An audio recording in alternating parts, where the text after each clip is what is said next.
Que a graça e a paz de nosso Senhor e Salvador Jesus Cristo seja com todos vocês, meus queridos irmãos. Estamos aqui mais uma vez com uma pequena meditação na palavra de Deus, né? Eu gostaria que vocês, se pudessem me acompanhar e tudo, eu gostaria sempre de poder contribuir com alguma coisa da parte de Deus para o teu crescimento espiritual. Eu gostaria de falar hoje sobre a medida da maturidade. É lógico que eu me refiro à maturidade cristã. Em 1 aos Coríntios, não é? Capítulo 9, dos versos 16 a 18, e que você pode inclusive depois comparar com o Evangelho de João, capítulo 12, de 1 a 3, está escrito assim, em Coríntios: porque se anuncio o evangelho, não tenho de que me gloriar, pois me importa essa obrigação. E ai de mim, se não anunciar o evangelho. E por isso, se faço de boa mente, terei prêmio, mas se de má vontade, apenas uma dispensação me é confiada. Verso 18. Logo, que prêmio tenho? Que, evangelizando, proponha de graça o evangelho de Cristo para não abusar do meu poder no evangelho. Dá muito o que pensar, na verdade, não é? A extensão da maturidade espiritual de uma pessoa é a extensão do compromisso que ele ou ela tem com a atividade do reino de Deus. Em outras palavras, quanto mais você cresce em Deus, mais importante as coisas de Deus se tornam para você. Outras atividades e distrações ficam menos importantes quando as atividades de valor eterno começam a encher a sua vida. Isto é claro, isto é evidente. Quanto mais comunhão eu tenho com Deus, quanto mais eu amo ao Senhor, quanto mais eu tenho comunhão perfeita com Ele, plena, através de Sua palavra, através da oração, quando Ele é meu companheiro no dia a dia. É lógico, irmãos, que eu vou cada vez mais amar o que Ele ama e odiar o que Ele odeia. Eu vou gostar do que Ele gosta. E eu vou não pecar, não por medo do inferno. Porque o inferno não é preparado para mim, nem para você, é preparado para o diabo e seus anjos, para o diabo e seus mensageiros. Mas eu vou querer não pecar, eu vou não pecar para agradar ao meu Senhor. Quanto mais próximo dele eu estiver, mais eu gostarei do que ele gosta. Eu gostarei do seu povo, eu gostarei da sua palavra, eu amarei até mesmo a sua lei, tão odiada por muitos que se dizem cristãos. Jesus deu a vida para o reino, a sua própria vida, para o reino de Deus. Ele foi impulsionado a isto. Cristãos maduros sempre sentirão a mesma coisa, terão dentro de si o mesmo sentimento de Jesus. Irmãos, o apóstolo Paulo escreveu em 1 aos Coríntios, capítulo 13, verso 11, que quando ele era uma criança, ele pensou, ele falou e ele agiu como uma criança. Mas quando ele se tornou homem, eu estou me referindo espiritualmente. que ele abandonou as coisas infantis. E não é uma pergunta que eu vou fazer agora a vocês. Não é isto exatamente o que nós deveríamos fazer? Começar a guardar menos as coisas que ocupam o nosso tempo e energia e passar a investir nossas vidas nas coisas que são eternas. Está na hora para demonstrar a medida da nossa maturidade espiritual. 1 Coríntios 13, 11. Quando eu era menino,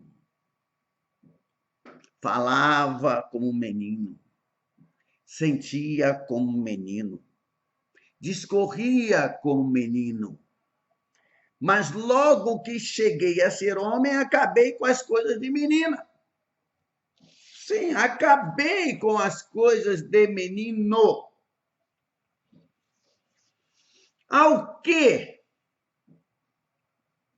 estava se referindo Paulo quando usou a expressão coisas infantis, coisas de menino? Irmãos, penso eu, coisas infantis são qualquer coisa que não tem valor espiritual ou que não pode contribuir para o reino de Deus. Isto não é dizer que outras coisas não têm nenhum valor. Não, não é isso. Mas se elas forem escolhidas acima das coisas eternas, significa que imaturidade espiritual pode ser a causa. Meus amados, o que significa? É uma pergunta que eu deixo para você meditar. O que significa para você estar comprometido com o reino de Deus? Quais são os sinais de imaturidade cristã? Eu relacionei aqui algumas. Primeiro, não se envolver com as coisas da igreja. Segundo, não cooperar com o resto do povo de Deus, sendo negligente com as doutrinas básicas do cristianismo, tais como orar, jejuar, ler a Bíblia, entregar o dízimo, sim, senhor, ofertar, ficar ofendido por qualquer coisa. Aí agora eu quero parar um pouquinho e meditar com você. Mas, pastor, que negócio de entregar o dízimo é esse? Tem muita gente abusando? Tem. Mas também tem muita gente, a grande maioria, se você quer saber, que entrega o dízimo, não é para fazer pastor rico, não. Ele crê de todo o coração que ele está entregando o dízimo ao Senhor e pelo Senhor ele é abençoado.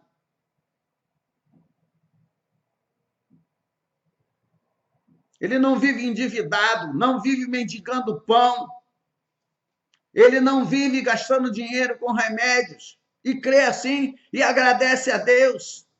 Ah, pastor, mas eu não creio assim, então eu vou deixar para você uma palavra de Deus.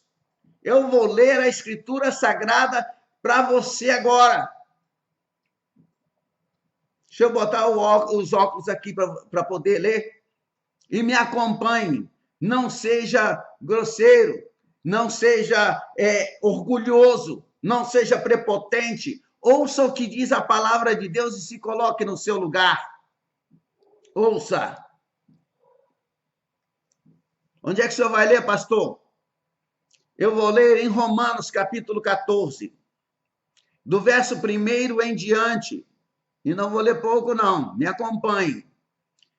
O título que está na Bíblia é assim: Tolerância para os fracos na fé. Verso 1. Ora, ao que é fraco na fé, acolhei-o, mas não para condenar-lhe os escrúpulos. Um crê que de tudo se pode comer, e outro que é fraco só come só legumes. Então, um crê, deixa eu parafrasear aqui, que deve dar os dízimos e dá. E o outro crê que não deve dar e não dá. Agora, Paulo nos ensina: quem come, não despreze a quem não come. Quem entrega o dízimo, não despreze a quem não entrega. E quem não come, não julgue a quem come, pois Deus o acolheu.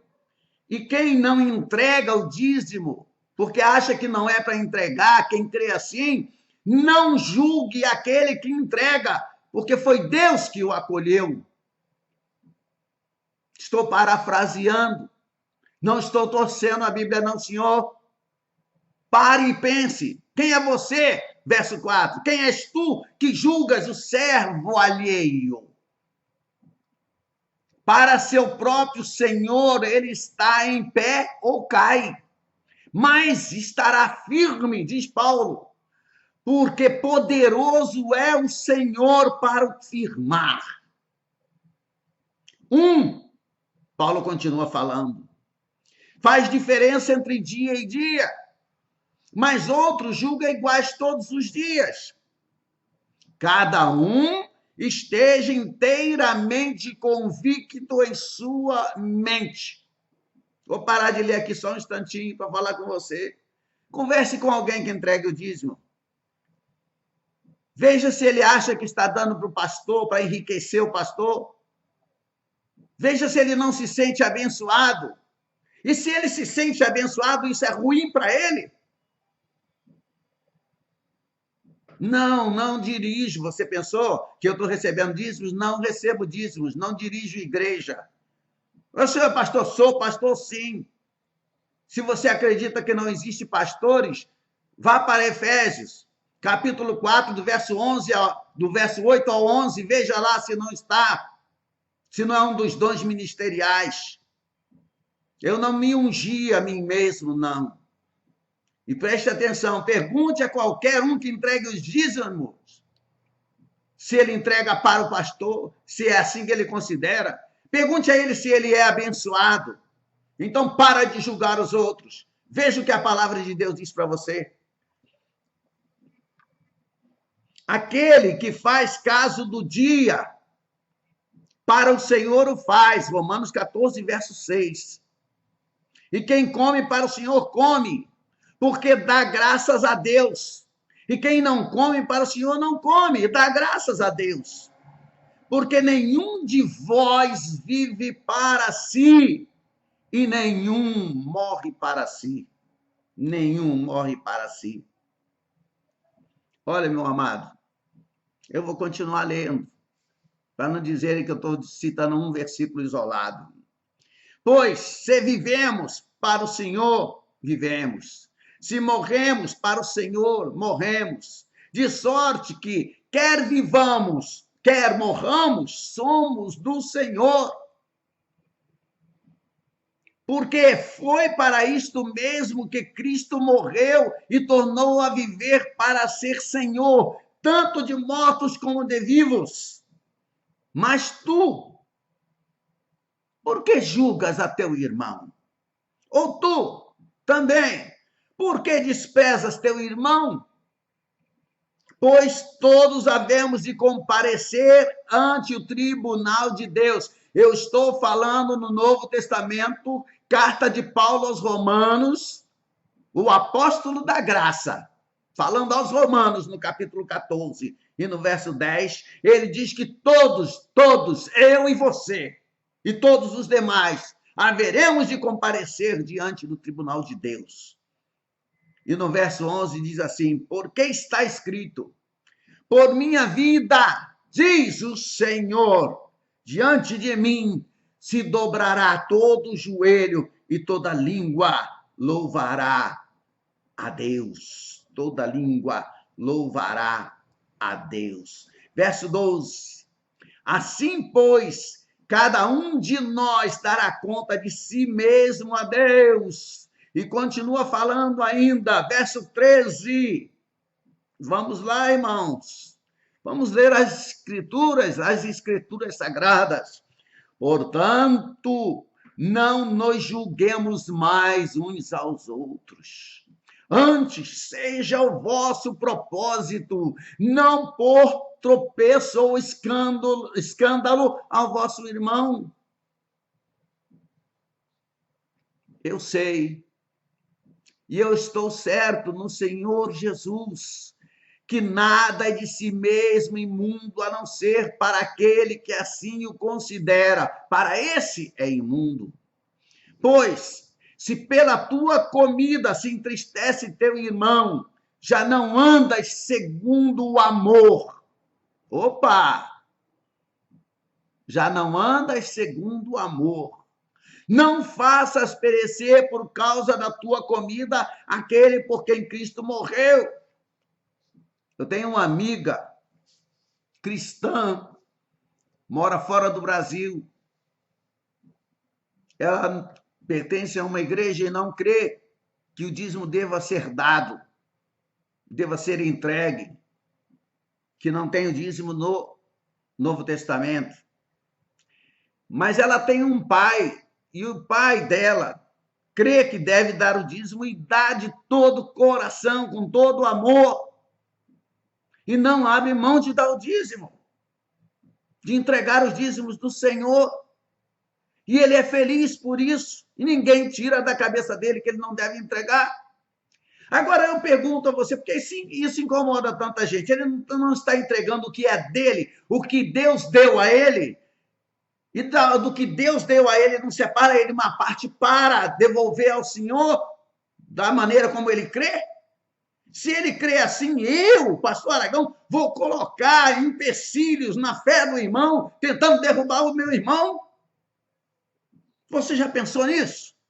Já pensou na maldade que se está fazendo? Se você age assim, você já não age segundo o amor. E Paulo continua: não faças perecer por causa da tua comida aquele por quem Cristo morreu. Verso 16 do capítulo 14 de Romanos, ele diz: não seja, pois, censurado o vosso bem, porque o reino de Deus não consiste no comer e no beber, mas na justiça, na paz e na alegria no Espírito Santo. Pois quem nisso serve a Cristo, agradável é a Deus e aceito aos homens. Assim, pois, sigamos as coisas que servem para a paz e as que contribuem para a edificação mútua. Não destruas por causa da comida a obra de Deus. Na verdade, tudo é limpo, mas é um mal para o homem dar motivo de tropeço pelo comer.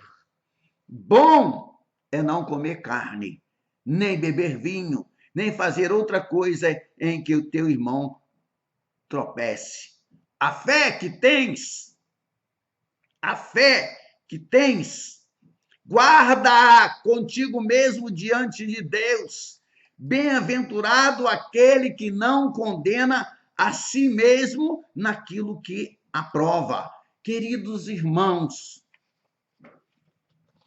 se eu creio que devo entregar os dízimos daquilo que recebo, me deixa com a minha fé. Se você crê que não deve entregar, eu te deixo com a tua fé. Que mal eu faço a ti se eu entrego? Se eu creio que estou entregando ao Senhor, se eu faço a oração e entrego nas mãos do Senhor e creio que é o Senhor que vai receber, por quê? Quem é você para me condenar porque eu creio nisso? Ou porque outros creem? Se você não crê, não crê. Agora, uma coisa é certa: tanto eu, que creio quanto você que não crê, vamos comparecer perante o tribunal de Cristo. Quais são as marcas da maturidade cristã? E eu vou concluir aqui agora nossa meditação de hoje. Primeira, uma fé firme em Deus. Eu creio que o que eu estou fazendo é para agradar a Deus. Ter fé, do grego pisteuem, significa andar em sintonia com Deus. Você tem certeza que ao entregar os dízimos daquilo que eu recebo, eu não estou em sintonia com Deus? Você tem certeza disso? Segunda marca da maturidade cristã é ser capaz de ensinar e conduzir outros através do exemplo. Por exemplo, muitos não querem entregar o dízimo porque dizem que vão ajudar o pastor, que o pastor vai ficar rico, mas ele não ajuda o pobre, ele gasta com vícios, ele gasta com coisas que não levam a nada, gasta com vaidades, gasta com coisas que não são capazes de ajudar em nada o reino de Deus e se sentem felizes com isso. E eu que vou julgá-los? Não. Cada um dará conta de si mesmo a Deus. Outra marca da maturidade cristã é que o cristão, ele é maduro quando ele é consistente no andar dele com Deus. Eu lembro aqui uma das palavras que eu usei num vídeo antigo. Deus, ao chamar a Abraão, ele disse, anda com Deus e ser perfeito. Ele não disse, ser perfeito e anda com Deus. Ele disse, anda com Deus e ser perfeito. O andar com Deus é que nos fará perfeito. Outra marca da maturidade cristã é a fidelidade em todas as disciplinas cristãs. É ter Cristo como prioridade. É não ter o meu ego como prioridade. Aí eu deixo agora, concluindo o nosso vídeo de hoje, a nossa meditação de hoje, uma pergunta para ti. Até que ponto, veja bem, até que ponto você está comprometido com Deus e o seu reino? Responda para mim não, responda para si mesmo. E que Deus te abençoe rica e abundantemente. Paz seja contigo. Amém e amém.